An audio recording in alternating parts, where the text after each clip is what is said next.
This is the International Anthony Burgess Foundation podcast. Anthony Burgess was one of the most important and prolific British writers of the 20th century. Most famous for his dystopian vision, A Clockwork Orange, he wrote 33 novels, 25 books of non-fiction, and over 250 musical compositions. This podcast aims to illuminate Burgess's life and work, and his connections to other 20th century literature, film and music. So join us as we explore the world of Anthony Burgess.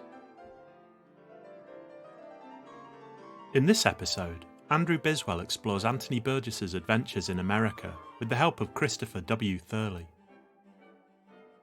Burgess first visited America in 1966 when he was 49.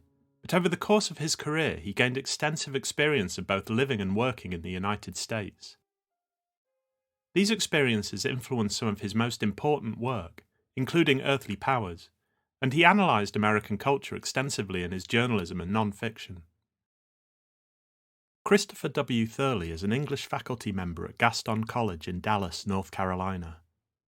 He earned his doctorate, which focused on the life and work of Anthony Burgess, from Manchester Metropolitan University. His monograph, Anthony Burgess and America, is forthcoming from Manchester University Press. Here's Andrew Biswell, who spoke to Christopher W. Thurley in March 2023. Chris, welcome to the Burgess Foundation podcast. It's a great pleasure to have you here. Now, you've been researching Burgess in America for, I think, more than 7 years now, and maybe I could begin by asking you how well Burgess knew America, how widely he travelled in the US, and what kind of work he was doing when he was there. Thank you for having me. Yes. It's actually been longer. It's almost 9 years of looking into Burgess in America. I would argue, and I think my work is going to kind of prove that Burgess knew America pretty well. He traveled to, I've come down to the number 38 states. I'm pretty sure it's 38 American states.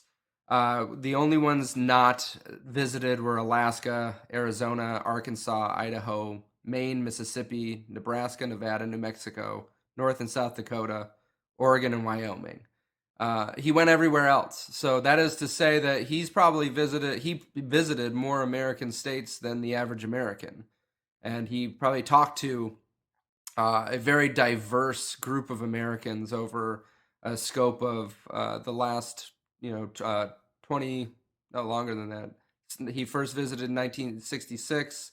He last visited in 1993. So we're talking decades of time talking to Americans being in America. He lived here for several years simultaneously.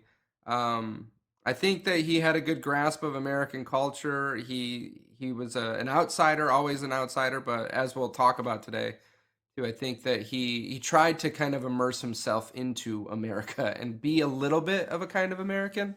And what was the work he was doing when he was there? It was largely teaching and lecture engagements. So most people know of his CCNY stint where he spent a year at City College of New York. But he also spent a month at the University of North Carolina at Chapel Hill. He spent several weeks at the University of Iowa, several weeks at the University of Buffalo. He was an adjunct at Columbia University. He spent a year at Princeton University. Very large, prominent, distinguished schools that he spent a considerable amount of time at. He got invites from even more, and he visited. It was over 120 or so schools, something along that nature, along that number. But there was also, so there's lectures, there's teaching, there was some music, as many Burgess scholars and readers know, at the University of Iowa. But there was also scripts, film, plays. So we had the Tyrone Guthrie in Minneapolis, Minnesota, the stage play of Oedipus that was put on, as well as Cyrano de Bergerac. So he had his hands in a lot of stuff. He wrote a Hollywood script for a Shakespeare movie that never got made. He thought he was going to do Puma as well. So he was all over the place. He was very active. And I I think too, if people look at the record of him in like the New York Times and American publications, the American Scholar, it wasn't just that he was traveling from state to state, but he was publishing in American magazines and newspapers frequently. Well, there's a lot there, and we must come back to it. But I'm interested in his college work. We know from all the contracts and so forth that he had a very busy time in the mid 70s, kind of lecture tour that took him everywhere, maybe a different city every night at the height of his traveling. But I wonder, do we have any idea what the students he was talking to thought of Burgess? I mean, were there interviews with him in campus newspapers, for example? There were some, more than what I found, I think happened more often was that people would go to his lectures. They might ask questions in the audience or something, and then a student journalist would write down basically some quotes from what's happening. But I think University of Buffalo has a recorded interview. There's the University of Pennsylvania, or Penn State University, excuse me, recorded him for a little interview about behavioral psychology. I unearthed a couple interviews. I think there were only 3 or so that were completely new to people, and the Conversations book really grasps the most important ones. Some of them printed in like the Columbia Spectator. But I think too, I think students, American students at this time, thought that Burgess was a part of the counterculture, especially once A Clockwork Orange came out.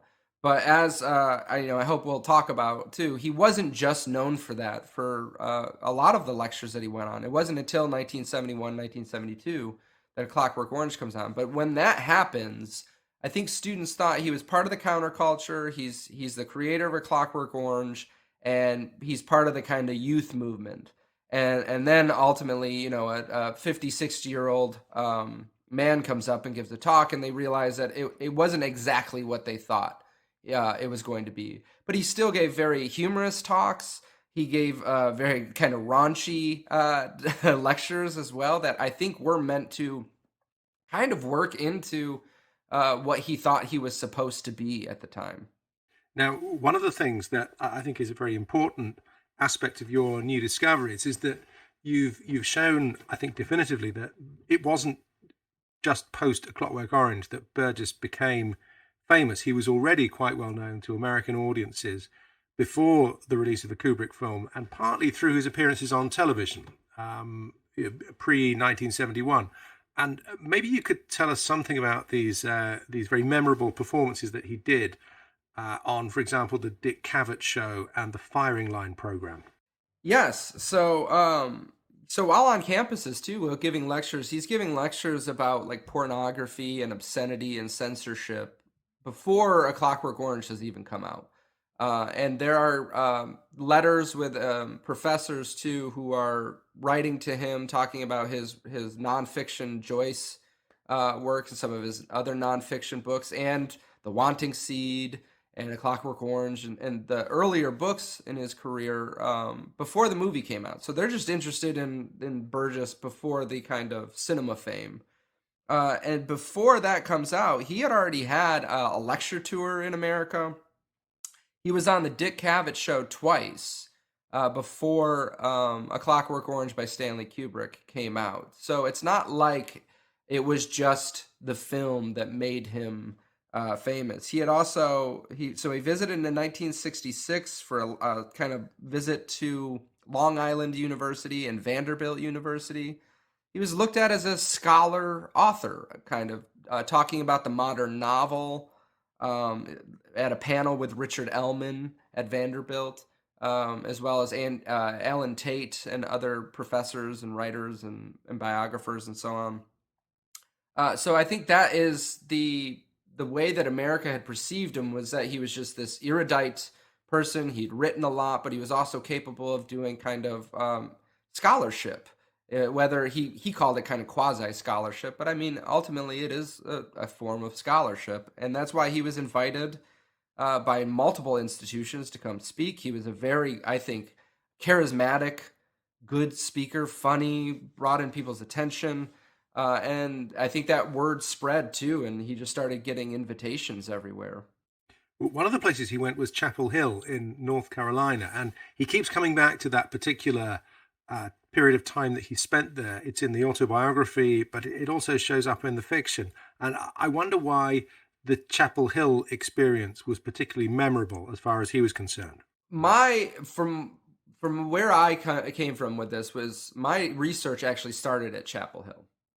When I was at a University of Angers lecture with Dr. Ben Faulkner, and Dr. Ben Faulkner talked about how he had met Burgess in Chapel Hill, and at that point, I had known very kind of cursorily that he had been there, but I didn't really know the significance. And then when I came back I'm in North Carolina now.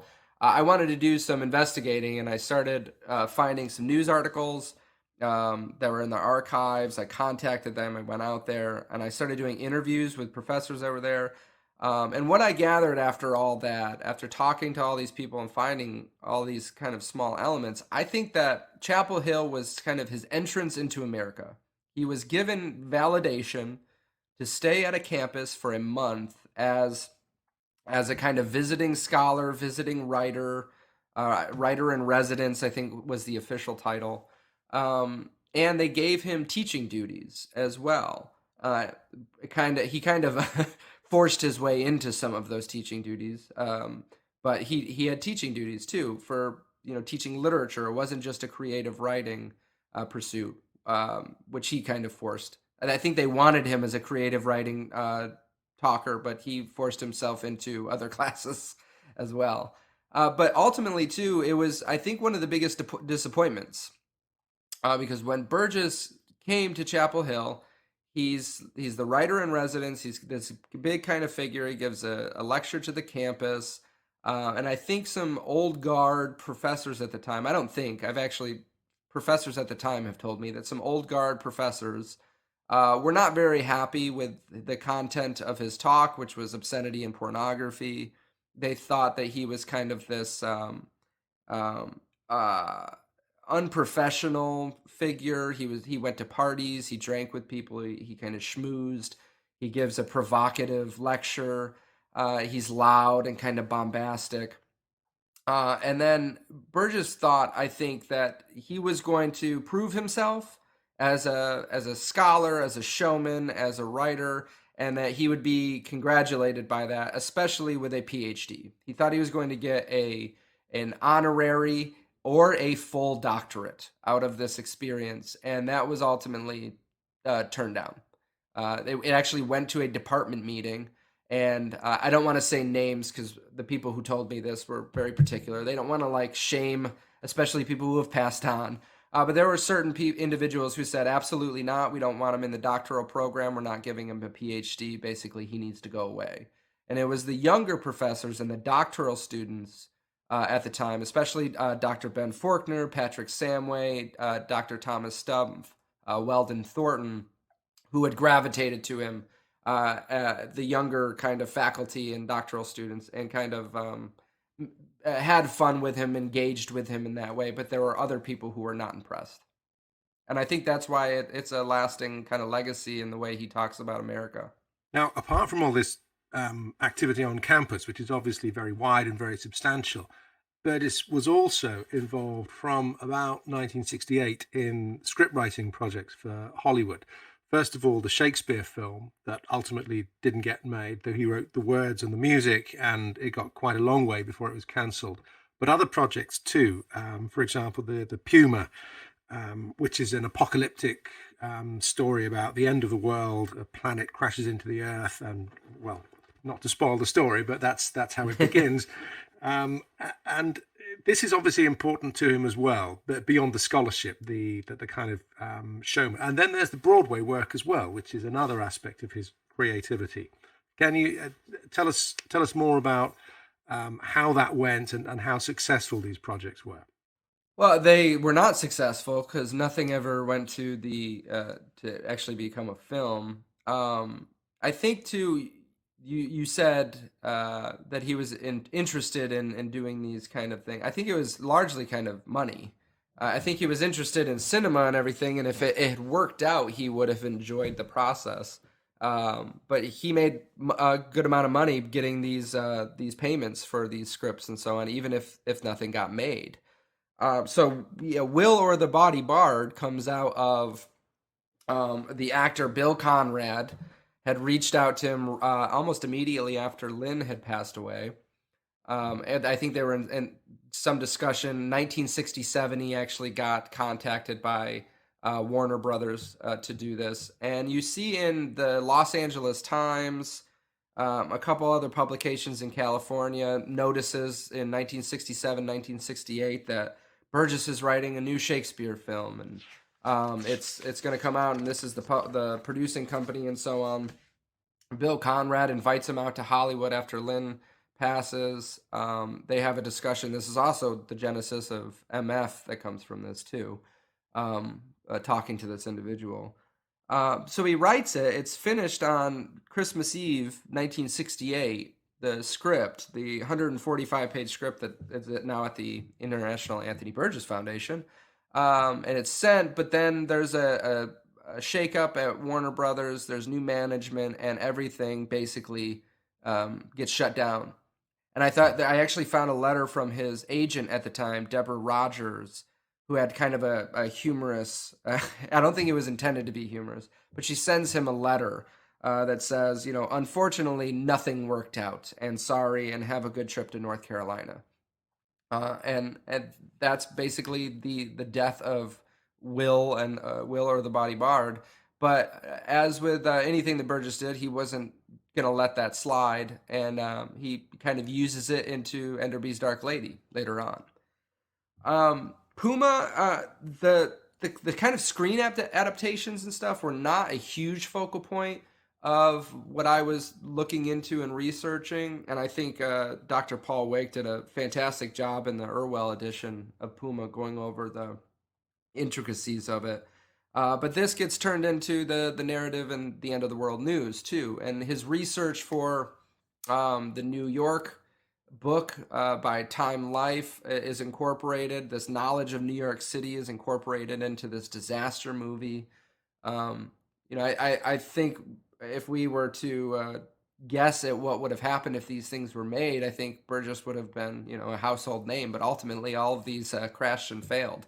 Well, you mentioned MF. I wonder if I could take you back to that. Really, the first of his American novels, certainly the first of his novels narrated in the voice of an American character. And there's clearly a point where he makes a decision to write more directly about America. So tell us more about that novel. I think most people won't have read it. So let's start from first principles. What is MF? What's it about? And how far do you think it works as a novel? Well, summarizing MF into a quick soundbite might be a little difficult, but it's not the first book that he claims is his American book. It's the first book I claim, and I think many others would agree that it's his first kind of American novel.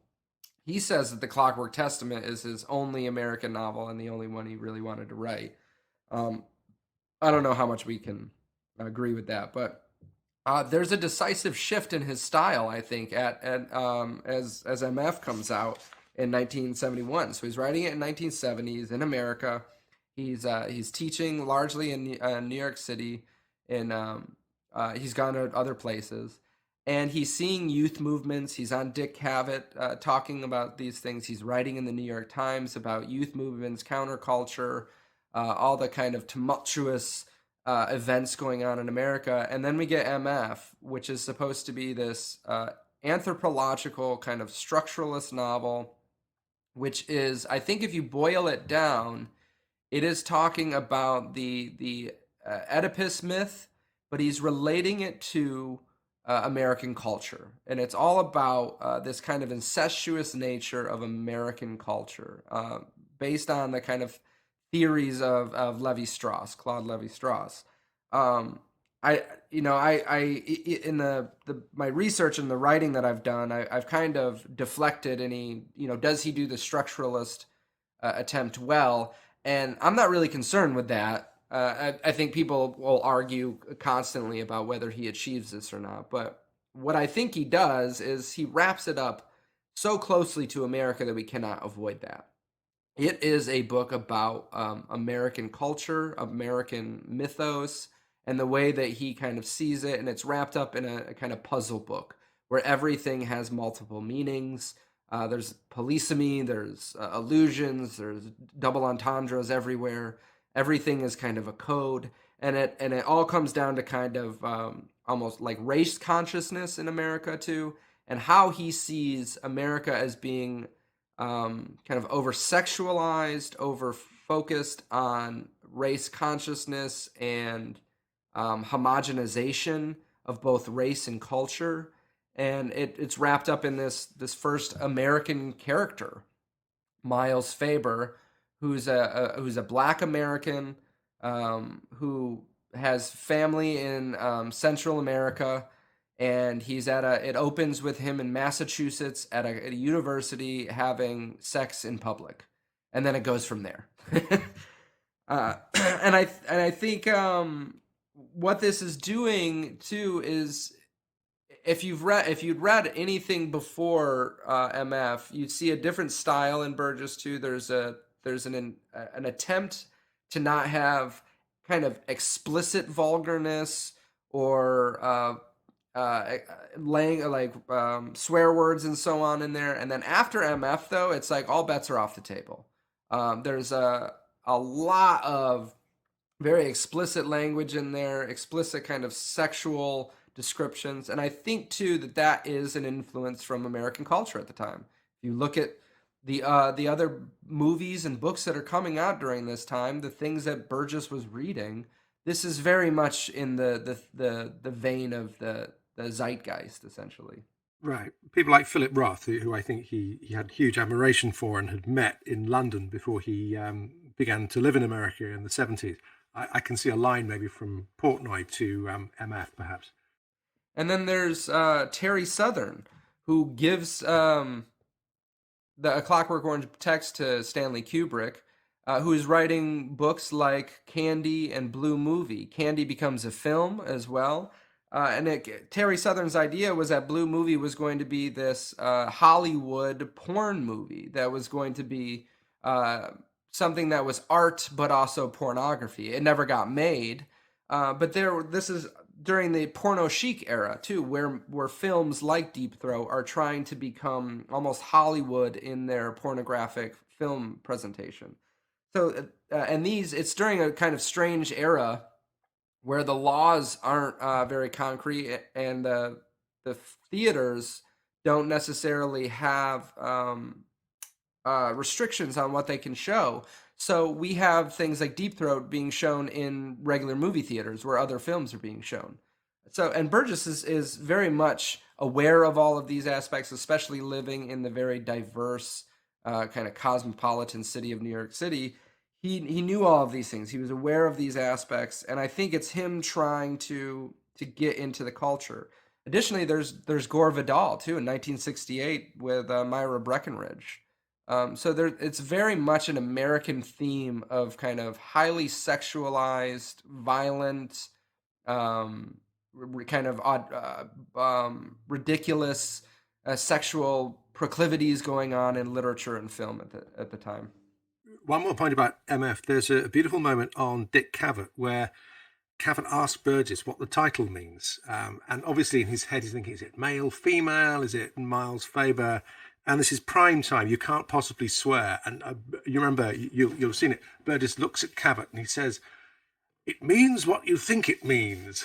And whereupon Cavett's face falls. He says, "Oh, that's the only thing I hadn't thought of," which is a very elegant way of getting around the sort of encoded rudeness in the title, I suppose. Now, Clockwork Testament is another of these American novels. It's a book which emerges, we think, from a period where Burgess wanted to write a book based on Dante's Inferno. The Clockwork Condition is the book he abandoned, and he wrote the Clockwork Testament instead. So I wanted to ask you, how far is it to describe that novel, The Clockwork Testament, about the poet Enderby, who's teaching creative writing in New York, as a kind of vision of hell, do you think?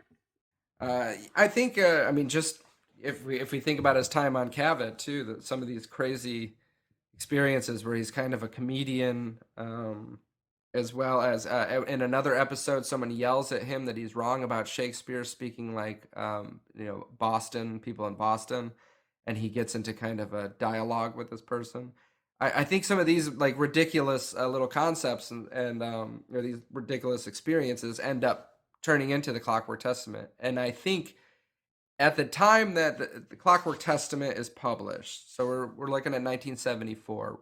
The marker that I put in my work is 1977 as being a shift with Burgess's feeling towards America. I think something deep down changes where he's kind of done. He's happy with the money. He still will engage in certain activities, but he starts writing in letters around that time too. I'm not willing to not be paid for a nice hotel, for a direct flight. I'm done with that. I'm getting older. My price has gone up. He's not willing to do the kind of big lecture tours anymore. And I think in 1974, we start getting the glimpses of what happens in 1977. He's getting frustrated, and America is starting to really wear on him. And I think, I don't disagree that he says it, that there's some inspirations with Dante and kind of descending into hell. And he latches onto that in Enderby's Dark Lady too. There's the mention of going to Terre Haute, not Terabassi, which is a fictional town, which means lowland, where the real town in Indiana is Terre Haute, which means highland. So he's playing still with this idea of continuing to descend into American hell, which Enderby's Dark Lady and the Clockwork Testament are supposed to take place at the exact same time. It's just different timelines, essentially. So I think there is that there, but it's not the only inspiration either. We know that he had named it, he had a couple other titles for it. It was Enderby in New York or Death in New York. So he's relating it to Death in Venice.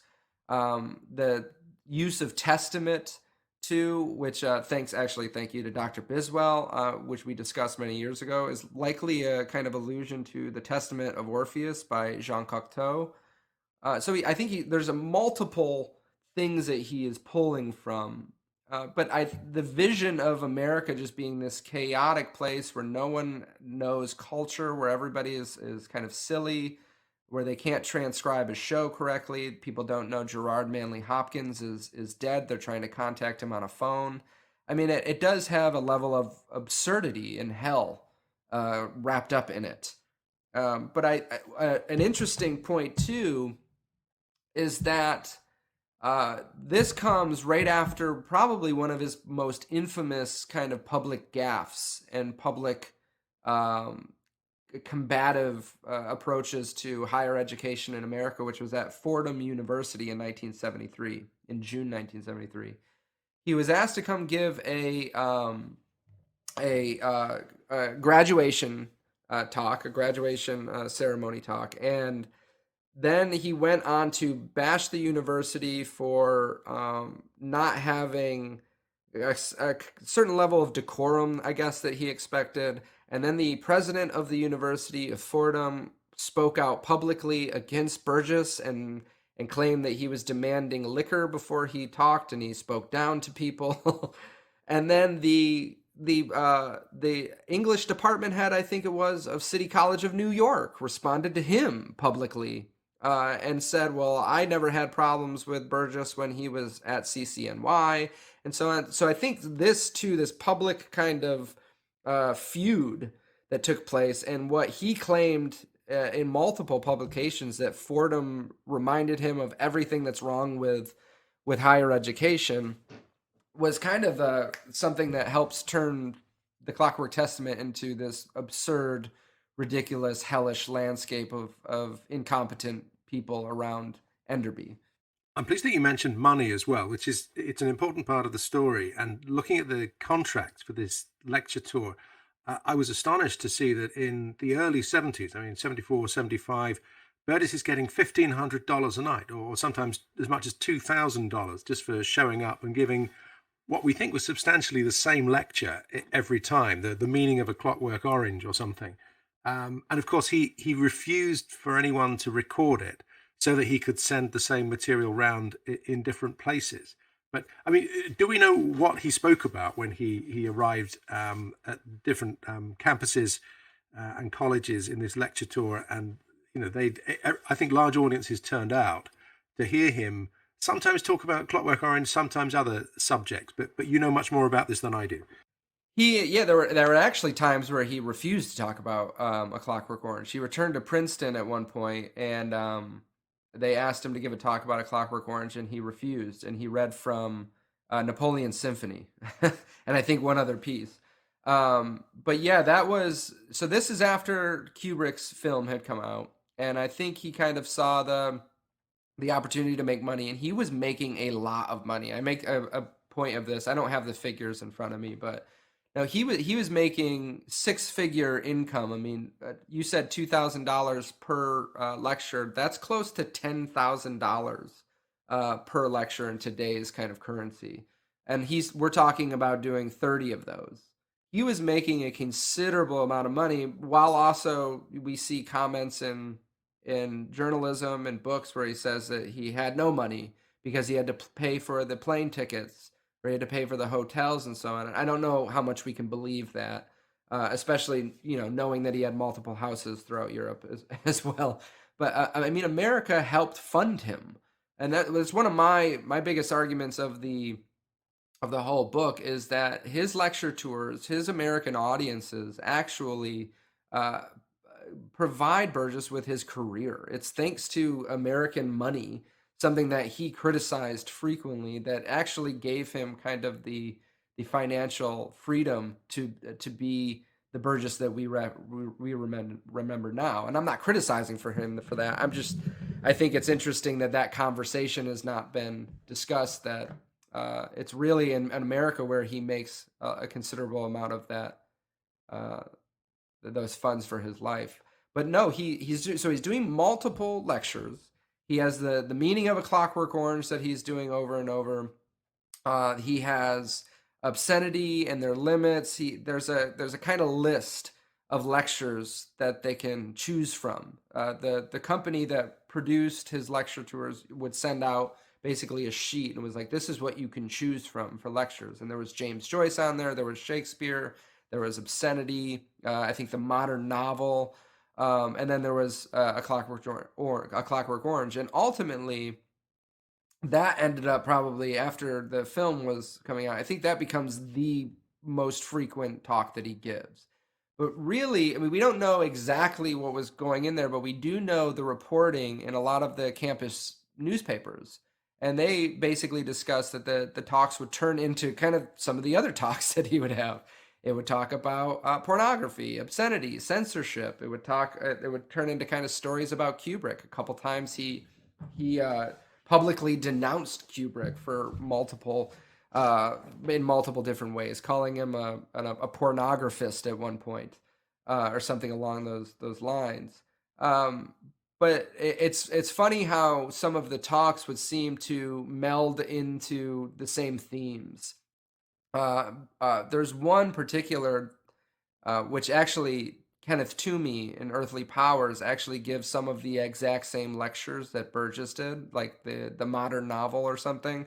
But in that talk, it's actually about obscenity in the modern novel.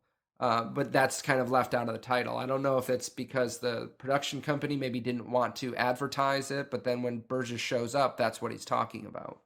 But yeah, we see a ton of A Clockwork Orange. The meaning of A Clockwork Orange is probably the most frequent lecture that we see. We also see some at like Purdue University. It's A Clockwork Orange novel and film lecture.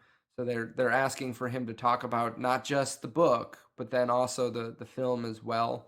In the middle of all this frenzied activity, one of the other books that Burgess publishes is the illustrated New York book for Time Life, which is a kind of picture book with a commentary, historical commentary. There's fiction in there as well. And I think one of the things he says in that book is that he describes himself as a New Yorker. And the book hasn't been reprinted in recent years, probably not since 1976. So maybe you could tell us something about it. I mean, describe what kind of a book it was.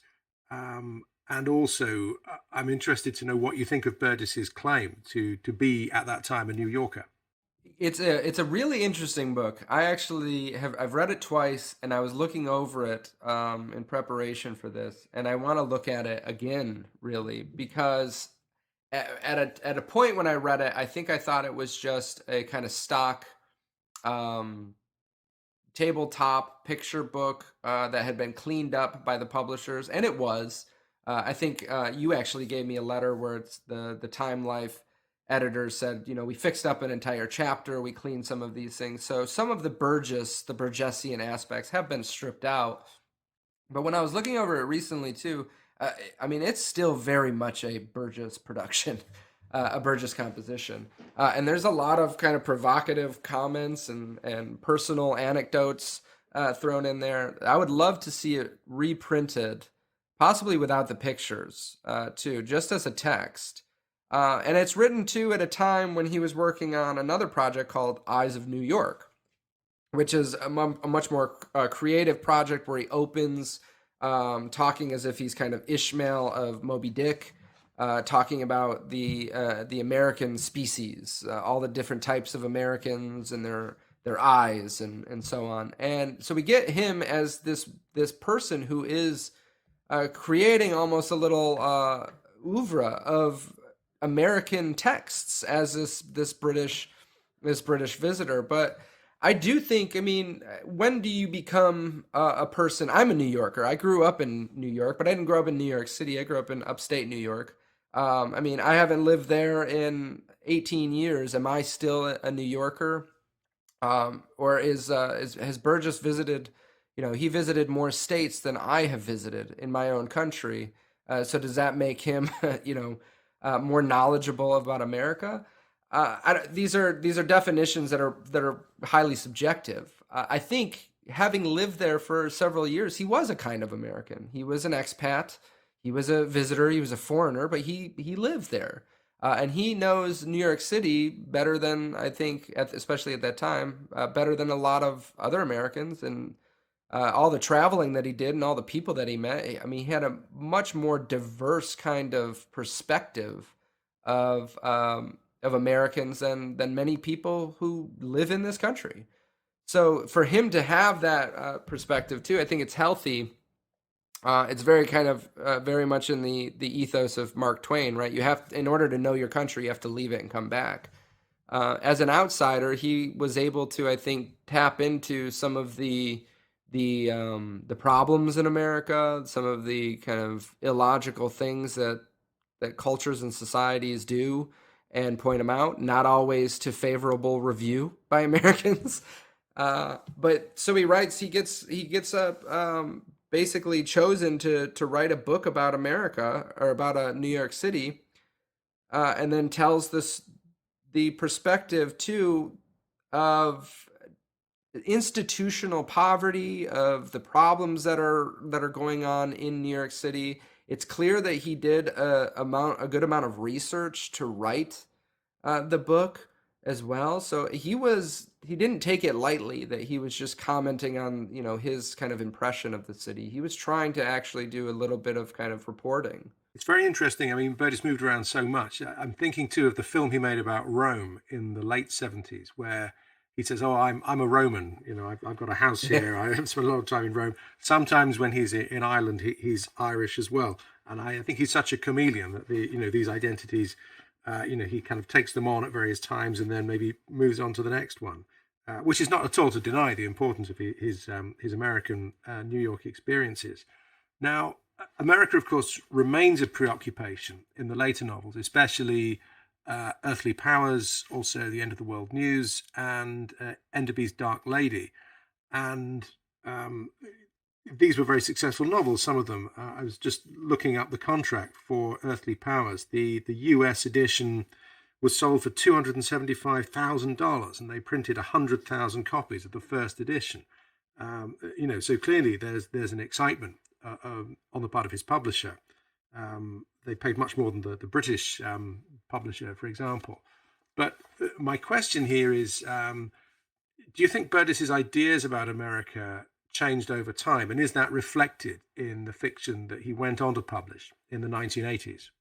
I think it's a complicated question to answer because it's a both yes and a no. If we go back to his earliest fiction or the earliest evidence really that we have of him talking about America, which is all the way back to Time for a Tiger, and really A Vision of Battlements. He's talking about America being this homogenizing place, making plastic of the world, of its popular culture spreading everywhere and kind of infecting people, of ridding especially in the Malayan trilogy, ridding the people of Malaysia of their own culture, moving in and kind of displacing people and stripping culture for this homogenizing Americanization. I don't think that ever left him. He always had that idea of America being this kind of cultural juggernaut. He actually uses that term, I think, at one point. That's just demolishing everything in its path. But at some point, he becomes immersed in it. He becomes a part of the kind of capitalistic cultural elements of America, and I think clearly he sees a personal benefit of that. But then he does grow very cynical about America, and as I said before, in 1977, something changes. I think he's at that point so fed up with what he sees as kind of the vapidness of American culture. At one point, he makes the comment, America enjoyed me for a little while, and that time is basically over. I'm paraphrasing. So he's like, I had my moment in the American sun, and it's done. They're very quick, rapid people. They get latched onto something, and then whatever. If you can't keep up with the pace of the American kind of popular culture evolution, then you got to get out of the way. And he basically says, I'm done. I leave. And I'm more of a European, as you said. Everywhere he goes, he becomes those types of people. He leaves and he says, I'm basically done with that unless you can pay me a big amount of money.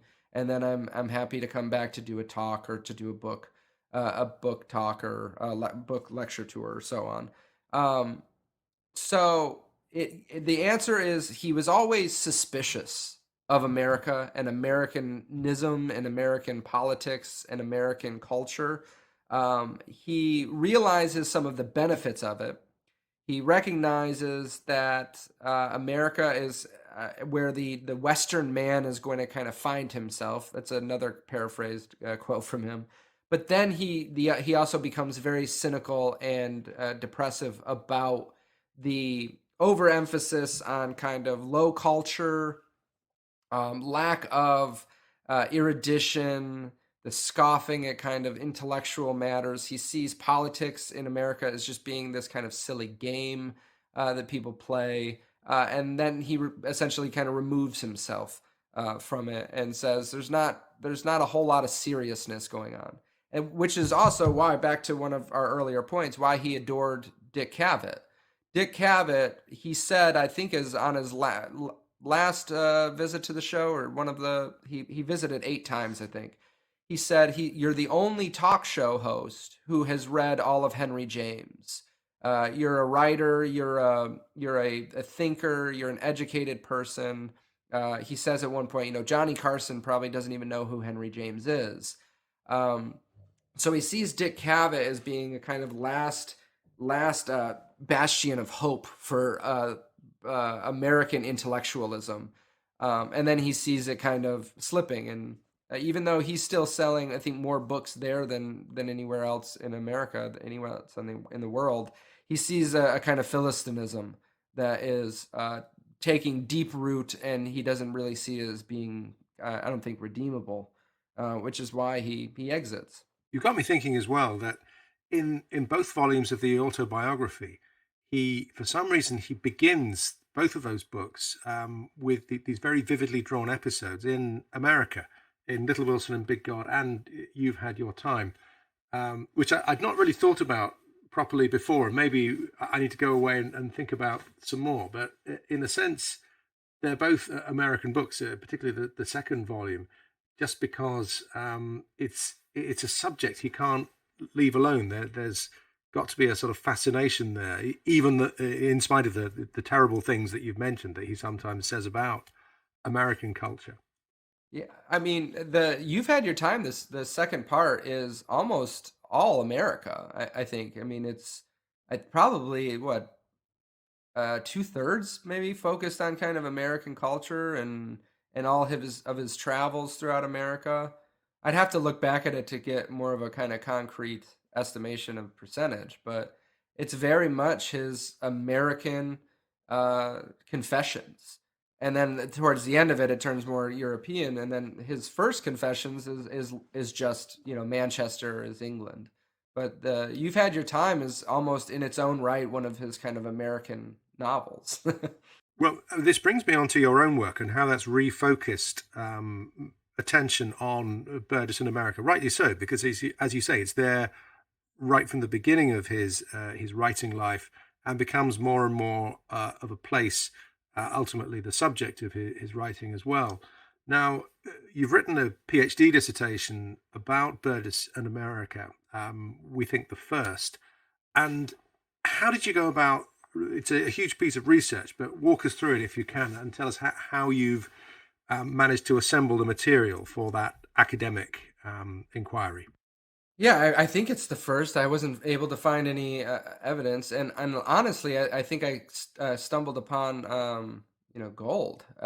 It's a massive area of Burgess scholarship that is really underdeveloped, and not many scholars have looked at it. It's largely relegated to the footnotes of a lot of commentary on Burgess, and I just found a treasure trove of stuff. I mean, it's just everywhere, and I'm not even. I basically contacted close to 100 schools and universities throughout America, some in Canada. I conducted over 30 interviews with individuals who knew or met Burgess. I've contacted, I think, a dozen organizations. I found hundreds of photos, pieces of, ephemera, documents from universities and private hands across the United States. I mean, there's probably thousands more as well. I had an article published in the Resources of American Literary Study as well about Burgess and pornography in American culture as just being one aspect of this. And then my dissertation is being turned into a monograph as well, and it's quite large, and there could be more. So it's a massive undertaking, and I'm excited to have been the first person to kind of jump on it. But I think this is just opening it up for not just Burgess scholars too, but people looking at American literary history. I think Burgess belongs in that conversation because of how immersed he was in the culture at the time, how many people he visited, the campus lectures that he did. He was a kind of American force to be reckoned with at this time that was almost, in a sense, a household name, especially when A Clockwork Orange came up. I mean, A Clockwork Orange remains to this day a household title of something. I have students who are 16, 17, 18 years old who may not have seen it, may not have read it, but have heard of it still. So, I mean, that legacy continues. They don't know who Burgess is, but I mean, I think that what I hope some of my work is doing is just introducing the significance of America on Burgess's work, as well as the significance that Burgess had in American literary culture and pop culture during this period. And I think, kind of only at the tip. I think there are probably thousands of documents still in public and private hands. There are still people that I'm waiting on to hear back. There are still archives to probably be accessed. I know there are some things that haven't been digitized, haven't been cataloged, haven't been organized, so I can't get access to them. For anyone who's interested in Burgess and interested in his work, I think there's a lot to be done in this new little niche. I'm sure you're right. I'm sure there's a lot that we don't yet know. For example, TV, radio, local newspapers, all kinds of new material that will inevitably, come to light at some point. But you've been working on this for some time, as we've discussed. I wonder, at this stage, as you're reworking your research into a book, have you drawn even provisionally any conclusions from your research into Burgess and America, and how does that change the picture of what we know about him and his the writing that connects in some way with America? So off of the many sources that I have, which I think I've gone through, I've been to England, I've been to the International Anthony Burgess Foundation, I've been to the Harry Ransom Center, I've been to the University of Buffalo, I've been to Washington University in St. Louis. After gathering, I estimate from my scans that it's probably over 10,000 different resources, ephemera, notes, things from all over the country and multiple countries. I think essentially the conclusion I come to is that especially the 5 books that I approach in my work, which is MF, The Clockwork Testament, Earthly Powers, The End of the World News, and Enderby's Dark Lady, is that there is a massive American influence that has been kind of waiting in plain sight and in need of exegesis and analysis and explication. And I don't think it's just in the books either, that there's an entire kind of untold story of Burgess's life in America and what it meant to him personally, financially, artistically, publicly, privately, that is still kind of being told. I think I tell a fraction of that story. I tell a large fraction of that story, but I think there's still a lot to be done. I think he wasn't an American author in many senses, or he was trying to be an American author at this time. And as I mentioned before, I think we too, and this is not just because I'm trying to, be a hoorah American, but I think we have American audiences to thank for his popularity. Not just because it was an American director who went on to, arguably make him the most famous because of A Clockwork Orange, but it was American readers, American students, American faculty who were interested in Burgess, who paid for him to come, and essentially bankrolled his career from 1966 into the late mid-'80s. And then it's not to say that it was the only source of income for him, but it was a very considerable source of income for him that allowed him to continue to be a writer. And I think a large portion of that has to go to the kind of American public and the American institutions that were interested in him. Were it not for America, I don't know if we would have the kind of Burgessian legacy that we have today. I don't know if that would exist. I would be interested in hearing kind of counter arguments to that, but after we look at the evidence of how much time he was focused on this culture, lived in this culture, engaged with it, I don't think that we can honestly have a discussion where we remove America anymore. I think it's firmly kind of entrenched now in how we have to talk about Burgess and his work and life. It's an exciting subject and clearly an evolving one as well as you find out more about it. But thank you very much, Chris, for sharing the fruits of your labour and and informing us. I feel much more informed now about the connections between Burgess and his American writing, his American context. Thank you. Thank you so much, Andrew, and to the International Anthony Burgess Foundation.